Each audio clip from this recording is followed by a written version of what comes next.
মদন মিত্রকে আইনি নোটিশ অভিষেক বন্দ্যোপাধ্যায়। আইনজীবী মারফত কামারহাটির বিধায়ককে নোটিশ অভিষেক বন্দ্যোপাধ্যায়। অভিষেক বন্দ্যোপাধ্যায়কে অপরাধী ও খুনি বলার অভিযোগে নোটিশ। 19শে জুলাই ফেসবুক পেজ থেকে লাইভ সম্প্রচারে অভিষেক বন্দ্যোপাধ্যায়কে আক্রমণ করেন মদন মিত্র। ফেসবুক লাইভে অভিষেক বন্দ্যোপাধ্যায়কে অপরাধী ও খুনি বলে অভিযোগ করেন বিধায়ক। এই সমস্ত অভিযোগ মিথ্যে, ভিত্তিহীন, বিদ্বেষমূলক উল্লেখ নোটিশে। 72 ঘন্টার মধ্যে মদন মিত্রকে নিঃশর্তে ক্ষমা চাওয়ার দাবি।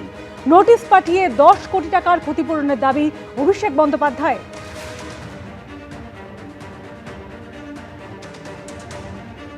মদন মিত্রর বিরুদ্ধে অভিষেক বন্দ্যোপাধ্যায় 10 কোটি টাকার মানহানির মামলা করেছেন। মদন মিত্র তাকে বিভিন্ন ভাষায় অনেক বড় বড় কথা বলেছে, আমি কাউন্টার করব না। ওকে শুধু একটা কথা বলে গেলাম, ওর বাপের নাম যদি ঠিক থাকে আগামী লোকসভা ভোটে ডায়মন্ড হারবারে লড়বে, এইটুকু বলে গেলাম।